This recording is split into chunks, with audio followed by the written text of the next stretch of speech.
Now to BART, because BART officials, as we know, are facing the severe budget crisis.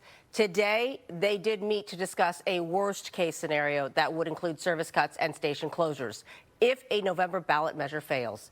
KTVU reporter Henry Lee is live for us at the Orinda BART station tonight with the very latest on this story. Henry?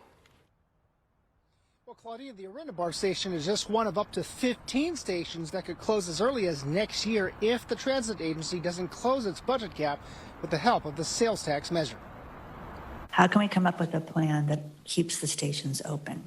Would we have to file for bankruptcy to make sure we pay off our debt obligations? Lots of questions by BART directors, but no easy answers as the cash-strapped transit agency grapples with the possibility of closing stations, ending service at 9 p.m., running trains every half hour, and laying off 1,200 workers, all because of a drop in ridership due to COVID and remote work. This level of reductions have never been implemented by any transit agency, so it's a big unknown to us what the revenue impact of that would be. BART's hoping for a bailout by the voters in November in the form of a 14-year sales tax that would generate $980 million. This would come from a half-cent sales tax in Alameda, Contra Costa, San Mateo, and Santa Clara counties. In San Francisco, that sales tax would be 1 cent.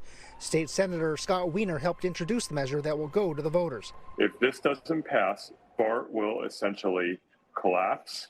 It could actually cease to exist, go into a death spiral. If it doesn't pass, BART in January could close the 10 stations with the lowest ridership, including Castro Valley, North Concord, Oakland International Airport, Orinda, Pittsburgh Center, as well as San Bruno, South Hayward, South San Francisco, Warm Springs, and West Dublin, Pleasanton.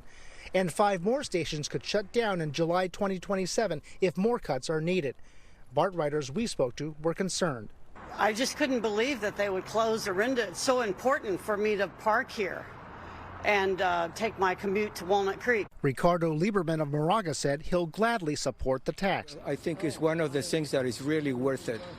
I think it will be a catastrophe on the Bay Bridge, trying to cross without BART. BART Director Robert Rayburn summarized how critical the trains are for riders.